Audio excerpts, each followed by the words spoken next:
Hello, listeners. Beyond the Mask, in conjunction with NBCRNA, is pleased to announce that listening to our podcast can earn you Class B credits. For more information on how to submit them, go to our website. Beyond the Mask is made possible by the team at CRNA Financial Planning.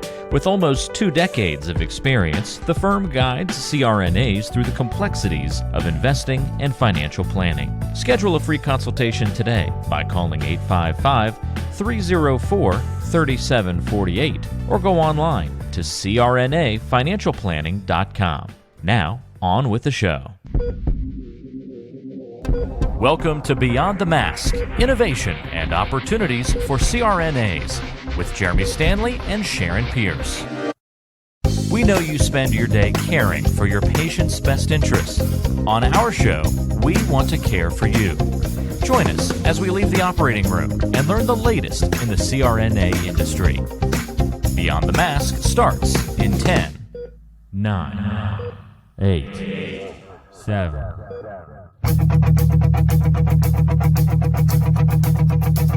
Hi, podcast listeners. We have some very sad news today, and most of you have heard about the passing of Steve Mund by now.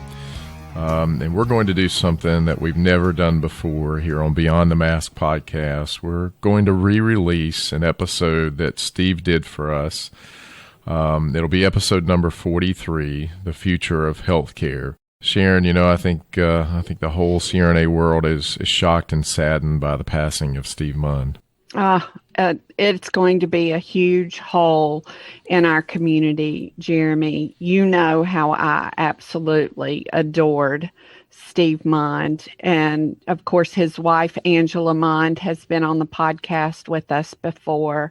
An amazing woman, and what an amazing couple they were. They truly were a power couple within our community. They were like Kim and Kanye and, all the power couples in the celebrity world. They were our power couple. And Steve will be so missed. Yeah.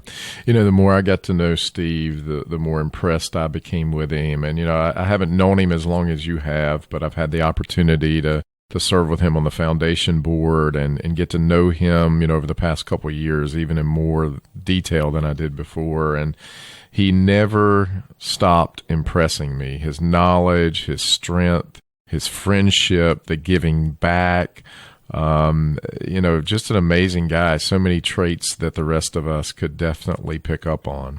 Absolutely. He also did another podcast with us on how a CRNA should prepare for depositions. And if you want to go back and listen to it, it's episode number 54. But Steve was just a wealth of information. And, I will miss him greatly. I think I have told you this before, but after the business meeting, whenever I was AANA president, happened, and it was kind of a tumultuous business meeting. Steve Mund was the first person to get on the stage and shake my hand whenever it was over. Yeah. Just a really, really good guy. Well, sorely missed. We wish his family peace and well, and I hope that all the good that Steve has done continues on. All right, podcast listeners, enjoy Steve Mund. So our next guest has been with us before. Steve Mund. Yay!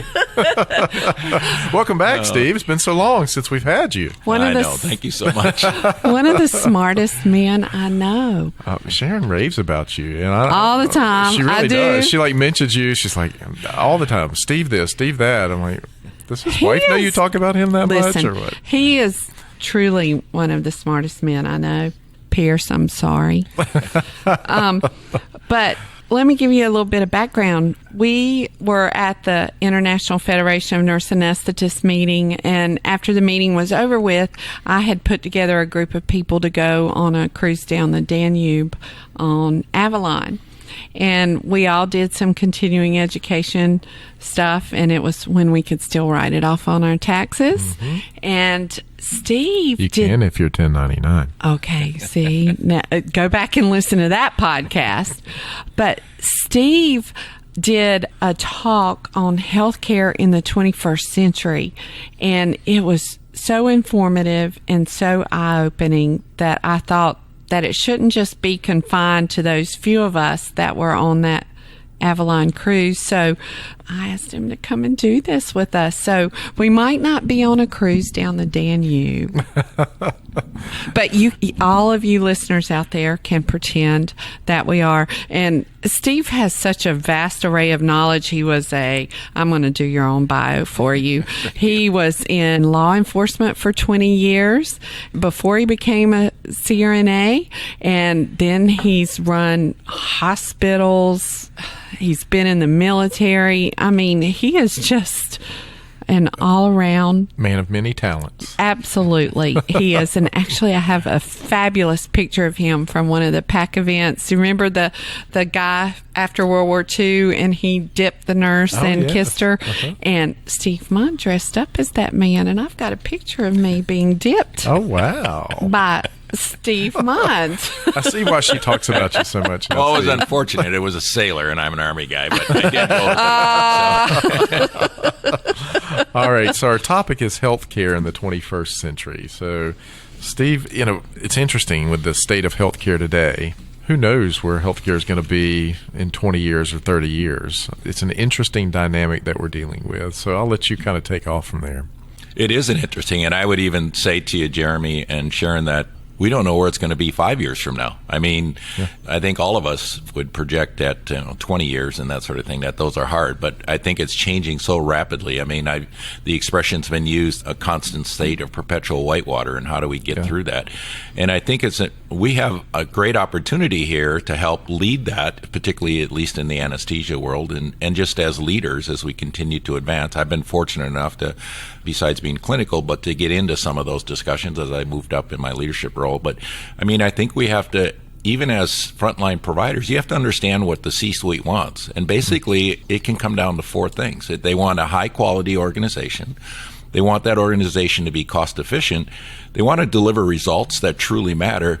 And they want metrics-based and cost-accounted things that go on. And so how do we do that to make that happen? Well, it kind of sounds like you just defined what nurse anesthetists do. You are exactly right. Am I the only one that got that in the room? I mean, cost effective, obviously. High quality. I mean, every one of those metrics, I think CRNAs hit on every day. And we do hit on those every day, but now we have to take that out of the world of anesthesia and partner with the other parts of the hospital. I mean, when I was approached to do things, and as the director or senior director, I never turned down an opportunity to expand the anesthesia department. For instance, the best example I have for it is I was sitting in nursing meetings, and part of being a leadership in your department is don't get focused on just the anesthesia department. Your director or manager needs to attend nursing meetings, nursing departments, because what happens is the people are going to make decisions. You're not in the room, and then they're going to send you a memo and say you need to implement this. So anyhow, the discussion on the table was we're going to have the CRNA start every IV in the hospital. And we're talking a major hospital, 500 beds. And they looked at me, and my first instinct was not to say no. I said, sir, let me look into that for you.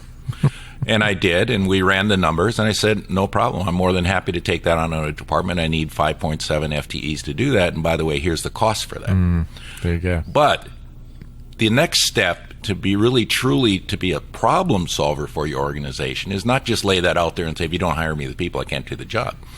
I said to them, but you know something? Every day down in pre-op, we start 80 or 90 IVs before noon. I says, we're more than happy, as the recognized experts in IVs, to bring nurses down and work side by side with my CRNAs starting the IVs, or the pre-op nurses, which we've all trained, which really do the majority of them for us now. And we'll be that trainer for you. I don't need people to do that. That's our service to the department. That's our service to the hospital. That's our service to the patients. And what happened? Yeah, they're not going to hire me 5.7 FTEs over $1 million of operational costs. Yeah. Come on down and we'll put in the training for you. Yeah. now. Do you understand, Jeremy? I do. I love You're the getting viewpoint. it now. All right. We've talked a lot about reimbursement in several of the podcasts that we have taped over the process of the last 2 days. So why don't you talk to us about the 3 payment models that healthcare organizations need to engage in for the future? Well, the whole thing is changing. And so as a result, we left from a fee for service, where the more things we did, the more we got paid. And it was just like, you do more things. I mean, I know organizations that would go hire or install a new piece of equipment, and then everybody had to have an SMA 12 blood test because we got more money to do an SMA 12, and all I really needed was your hemoglobin. But we did that test. Then we went to pay for performance, and we're still kind of acting around that idea and more advanced with the macro MIPS and alternative payment models. But what I see coming down the road, and what's going to be more, it's going to be this shared savings idea, and you're going to have capitated contracts. And organizations are willing to have discussions. For instance, I own a company with 3,000 employees. I'll get into a contract with your hospital for all the total knee replacements of all my employees if you tell me that you're going to do it at $25,000, arbitrary number. And I will send all my employees to you, and you'll get them all. But you'll only get $25,000. If it costs you $26,000 to do that, you lose money. But if you can do it for $24,000, you made $1,000. When we took on the Sanford, when I was with them, we were brought on to have the public employees in North Dakota, because we have all 3. My last organization is all 3 parts of what I call the healthcare stool.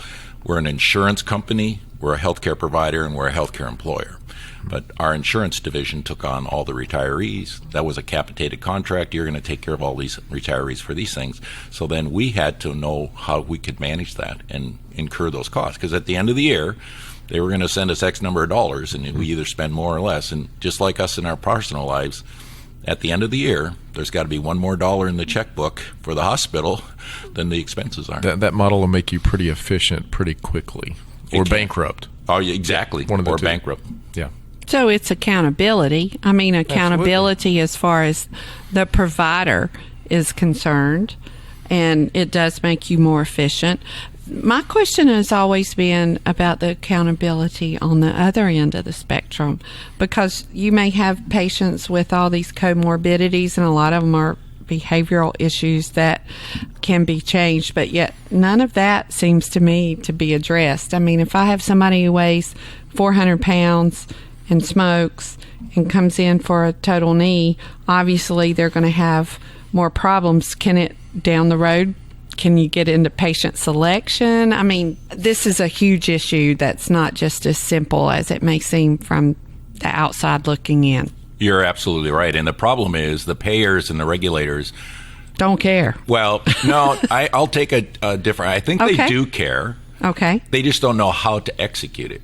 Ooh. How can I take this premium from you? I mean, if you really think about it, they do, right? They will assign your health care based on your smoking history there, whatever. Now, but they used to not. Well, yeah, but other that or the group, they'll look at those things.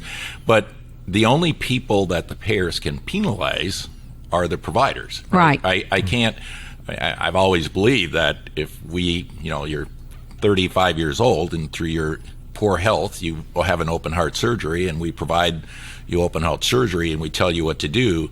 If 3 years down the road, you've done none of those things, and now you have to come back for a second open heart surgery, it's like, well, we'd be more than happy to do it. Put a $500,000 on the table to pay the cost of this because we told you what to do and you chose not to. And I don't know the model. I hope that as a society that we will continue to say we do have some responsibility for our health care. And that's to follow what our doctors and nurse practitioners and whatever tell us and do some of those things. But as we're well aware, our country is hugely obese and has a lot of other issues, but we still don't seem to understand how to affect that. Right. Well, healthcare has become a commodity, and it's a right, not a privilege anymore. And as somebody who has been in law enforcement, I've always said, I'm accountable in every other part of my life. If I drive down the road at 100 miles an hour, I'm accountable for my actions because Steve Mund is going to pull me over and give me a ticket, and I'm going to have to pay for it.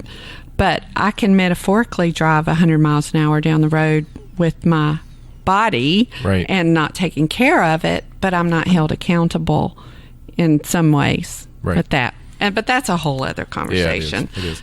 Well, and I was talking to someone the other day. He is a pretty high executive at an insurance company. And we were having this kind of discussion around this. And one of the things he said is, he said, you don't realize the drug costs that are also involved. He said, I just had to meet with a group, and I think it was a group of 85 lives is what he called it. I guess employees. 85 lives. That's what they call it in the insurance industry, 85 lives. I just met with 85 lives. One of their employees was put on a drug that the drug cost, just this one time, was $1.9 million. Might be a Hep C drug. And he says, I think it was, I can't remember what the drug was or even what it was used for, and he says, you want to know the issues, that's a major issue, is the drug cost. And how do you regulate that? The drug companies have so much money and yada, yada, yada. They're in politics. And so there's a multitude of issues, but I think from a provider perspective is where we're going here. But so, Steve, let's talk about mergers. You get these big organizations that merge together. We're locally in our market, we're hearing that Baptist Hospital, which is a local hospital, is joining or merging or doing something with a large hospital in Charlotte, North Carolina, and how they're going to do that. Are there benefits to that outside of just a cost savings? Well, the reality is yes and no. Ironically, in all of these mergers that have occurred, I mean, we talk about we'll have this availability, we'll have a revenue enhancement, we'll have expanded services, we'll have quality improvement. But the actual, out of all of these mergers that occurred, the one that's only physically seemed to take place seems to be in human resources departments. That whether I'm managing 50 employees or 100 employees or 2,000 employees, you don't necessarily you have scale there, and rather than have repetitive HR issues all over. But an interesting is the advisory board company, which is a nationally recognized, works with a lot of hospitals and helps them get things up. They're predicting that the only way we're going to sustain a healthcare organization is through volume. Volume is going to equal success, because they predicted in their study that they did most recently that every organization projected operating margin in 2021 in healthcare is a minus 16.9%. Minus. Okay, now the money guy, pick your jaw up. All right. So we start with that. So what are they doing to try to fix that? Well, they say, we can have after revenue improvements. We can fix our, the idea that we have less days accounts receivable and do things we can for that thing. The next is after cost. You can growth reduction things. You can have some consolidation, which could do some things like that and do that. But then one of the big areas that impacts all of us, and particularly where anesthesia can be a big player, is the concept of length of stay improvement. I mean, that whole idea. I mean, in one of the hospitals I started at, every woman that had a hysterectomy was an overnight stay, and or this or that, and we turned that into a same-day surgery. I mean, the enhanced anesthesia recovery things that we do, opioid sparing things, so we can get people out of the hospital. Because there's a lot of studies that say we do better. I mean, think about it. I'm sick, I want to get better, and I'm going to go into the building with all the sick people. I probably want to get out of that building sooner than later. So you improve length of stay, and when you get all that, now you're still at about a 2.4% operating loss. So then you look at market share, and market share will get you, if you can have an improved market share, it'll get you about a 3.9% gain. And hospitals, we don't realize that, and I think as frontline CRNA providers, we think, this hospital is making millions of dollars. The reality is hospitals operate on about a 2.5 to 4% margin. Statistically, you need a 3% margin just to maintain. I mean, fix what's broken, give your employees an increase. I mean, health insurance goes up, this or that goes up to manage that, but you can't grow. So, right. But substantially, if you can have a 4% margin, that really gives you a significant amount of dollars to be able to grow, get new technology, advance your equipment, new procedures come out or things of that nature. So it's impressive when we talk about the huge dollars spent in healthcare, but it's much less impressive when you actually know what the margin is. That is the bottom line. where do all those huge dollars go then? I mean, is it provider costs? Is it drug costs? What is it? Is there seepage in the industry that's... I don't know that there's a lot of seepage. There's certainly opportunities for things and negotiated contracts with suppliers if you're a bigger organization, but we're a people-driven thing. So in any healthcare organization, the biggest expense is people, whether that's the janitor that's taking out the trash to your chief executive officer and all the doctors and nurses and stuff. So it really is the people. I mean, we can't deliver health care without people, and that's our major cost. So we have to look for those other opportunities to deal with and how we can achieve it. I mean, you as an anesthesia provider, I don't want to necessarily be so restrictive that I have to tell you you can only use these particular drugs. Mm-hmm. But I think it's important for us to make good decisions. Why am I using a $300 drug when I know very well a competing drug for $20 will do the same thing? And so the way I did it in an organization I work, I put the costs out there. I didn't tell you as a provider what drugs you could use, but I did show you that, if you use this drug, it costs this amount, and if you use that drug, it costs that amount. You may make a choice that way. And then we'd have honest discussions in departments, and we'd say, and the bottom line is, if we don't have much money left in the anesthesia budget, where can I give you a raise? Explain that to me. Oh, yeah. I like that leverage. I know that you do. It's kind of like McDonald's putting the calories out there. Well, yeah, exactly. Well, I just relate back, that whole healthcare thing back to anesthesia and CRNAs versus our other friends and the cost perspective there. And, I think this is a good dialogue, good discussion, because that's what CRNAs need to understand. Exactly what you said. The more cost efficient you are, the better off you're going to be in the long run. The most cost effective provider. And that is our biggest selling point. I mean, for healthcare organizations to employ more and more full service, full scope of practice providers and utilize them to cut down those personnel costs and gain from there. Yeah. Well, speaking about utilization, what factors are driving utilization of healthcare today, Steve? Well, we got factors trying to push it down and factors pushing it up. So pushing the factors down, our economy. We had people 10 years ago in our recession that delayed having elective surgery for fear of the cost. And not only that, for fear of, do a procedure that's going to take me out of work for 6 weeks. And now my employer looks at, well, you haven't been here for 6 weeks and the building hasn't collapsed. Maybe we don't need you. So there was fear of that. There were higher out-of-pocket costs. Insurance programs changed, so you had to now pay $5,000 instead of $100. You had medical home, value-based purchasing, managed care ideas from that. And then lower use rates and lower reimbursement challenges drove the market down. But the pressures that were pushing healthcare utilization up is we have an aging population. New technology. I mean, every year, GE or whoever, Philips, they're going to come and want to sell you the newest MRI machine. Sure. Right? And so that not fix population grows, chronic disease, and then so the only way to fix this is you got to increase market share. And that's why you're seeing all of these consolidations. And in some organizations, my last organization, we think we needed to manage patient care from birth to death. So there was a major merger with Good Samaritan. So we have a lot of long-term care facilities and things like that. So that when we discharge you from the hospital, if we can manage your care in that rehabilitation center or the longer-term facility instead of them sending it back to us, which is a huge penalty, that word readmission, we suffer. If we can manage you out there now, you're part of our continuum, and we can actually keep the money that we're entitled to. Is that readmission? Are you talking about like bundled payments? Is exactly. That, yes. Okay. Yep. Gotcha. So what do you think the future of payers of healthcare services is? I'm a little concerned right now. I mean, I don't know. I mean, we've heard about a single payer system and other things of that nature. I think the change to the payers is just, it is so up in the air, and we really don't know what's going to happen to it.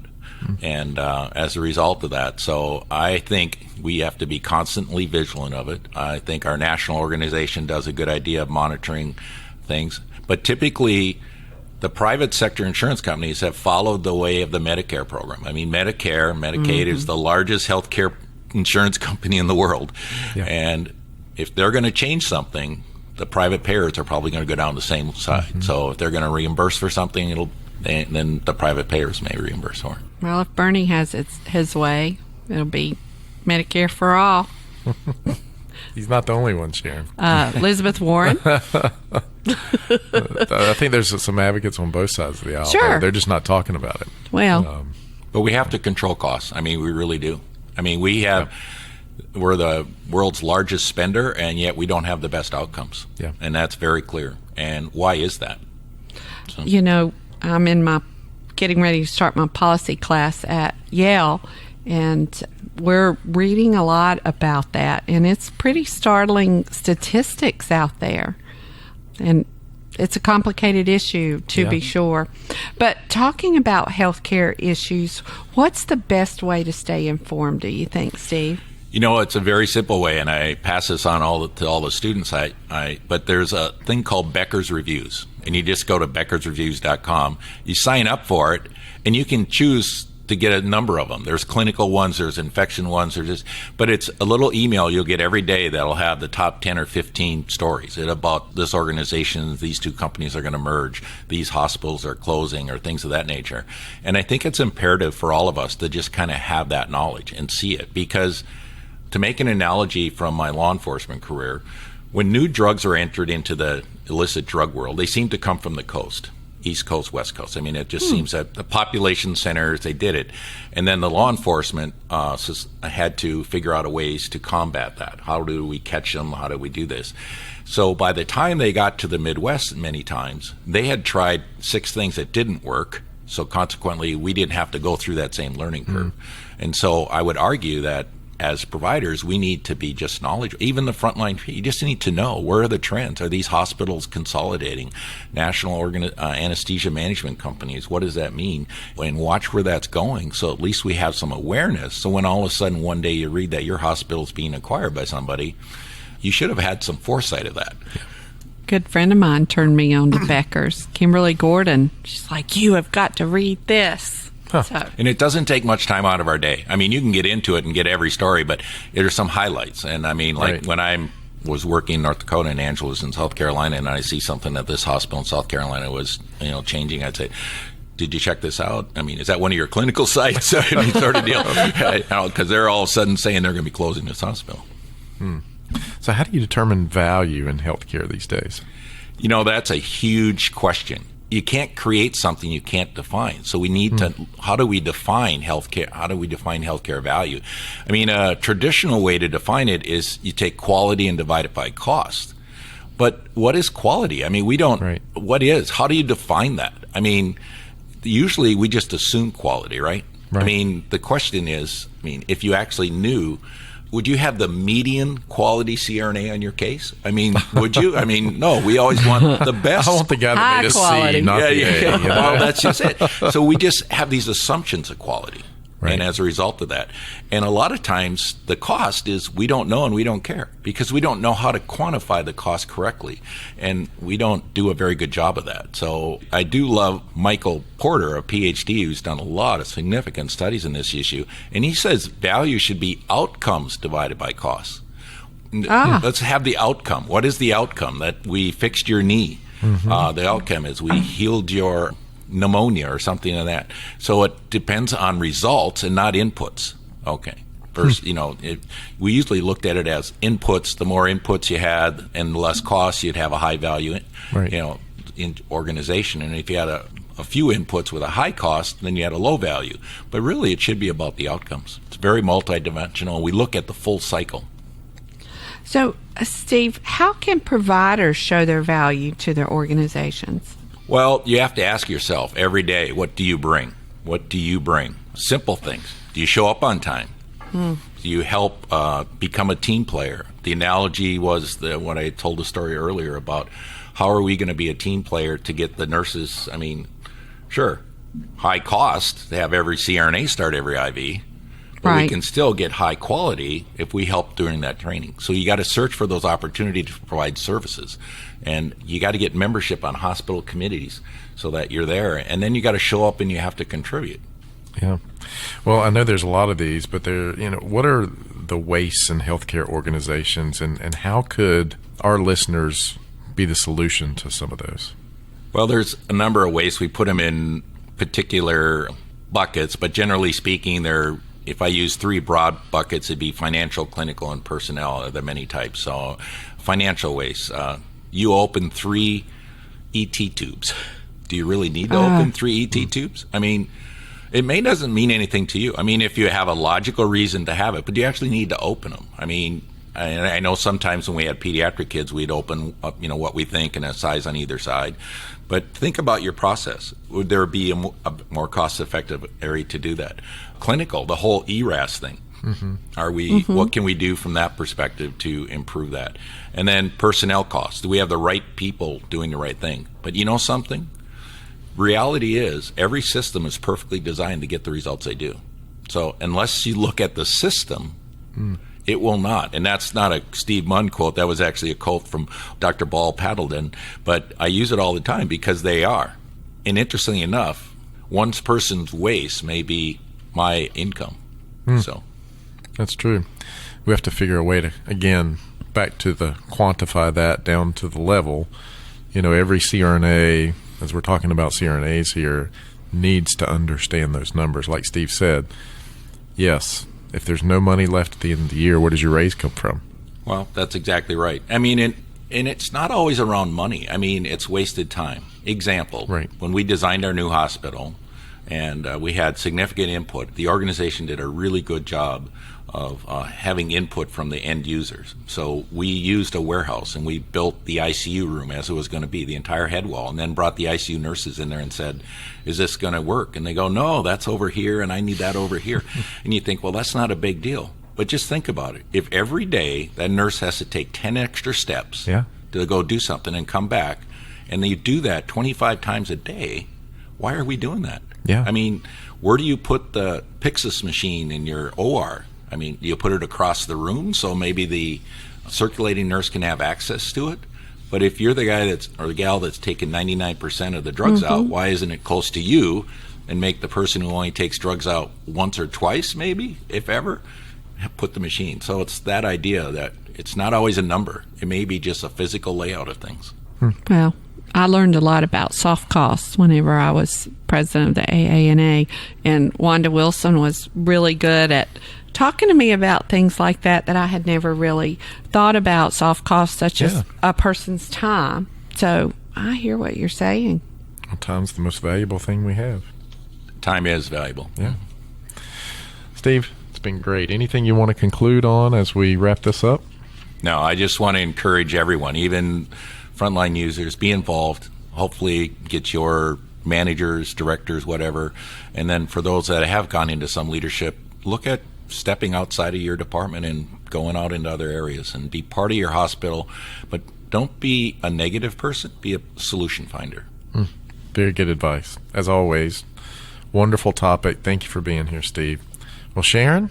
I believe this is another wrap for us. I believe it is. From the Windy City, we want to thank our listeners for listening to Beyond the Mask with Jeremy Stanley and Sharon Pierce. If you're a fan, please subscribe on iTunes or wherever you get your podcasts. Please rate us. Leave us a review. Only positive, please. And please share episodes on social media so we can get the word out.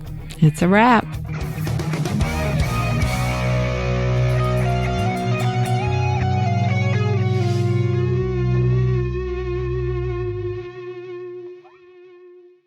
Today's show was made possible by the folks at CRNA Financial Planning, an independent consulting firm that offers financial planning services exclusively to CRNAs and their families. From planning for a child's future college expenses to building a predictable income stream in retirement, the firm is committed to offering you comprehensive financial services, customized to fit your unique needs and objectives.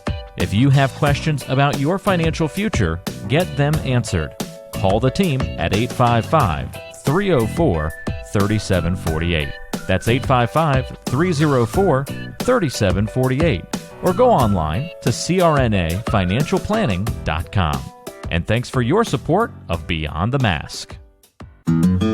Hi, this is Jackie Rolls, President of the International Federation of Nurse Anesthetists and President and founder of Our Hearts, Your Hands, a global anesthesia support community that takes donations to allow nurse anesthetists in low and middle income countries to go to educational programs, buy equipment, or textbooks. Your donations are tax deductible, and we would appreciate your support. OSA EMR is a free anesthesia EMR developed by CRNAs that you can download and use on an iPad. Our nonprofit mission is to make sure that solo and small practice CRNAs can digitally record their anesthetics. To learn more, visit osaemr.com to download and consider donating to our cause. Remember, for CRNAs, data is destiny. Like what you're hearing? Be sure to subscribe to the show on Apple Podcasts, Google Podcasts, Spotify, Stitcher, and anywhere you like to listen to shows. Also be sure to check out BeyondTheMaskPodcast.com. Each episode is posted there with a corresponding blog post, and we timestamp important parts of the episode to help you quickly get to the content you're looking for. Also check out the special series section on the site. You can follow along and catch up on the CRNA History Series, episodes specifically about political conversations in the industry, or try the CRNA Personal Finance Series. It's all on BeyondTheMaskPodcast.com. And if you have a question for the show or want to be a guest, or even suggest a particular topic, fill out the contact form on the site or send an email directly to us at info@BeyondTheMaskPodcast.com. And lastly, let's take the conversation social. Check out our Beyond the Mask Podcast Facebook page and Facebook group.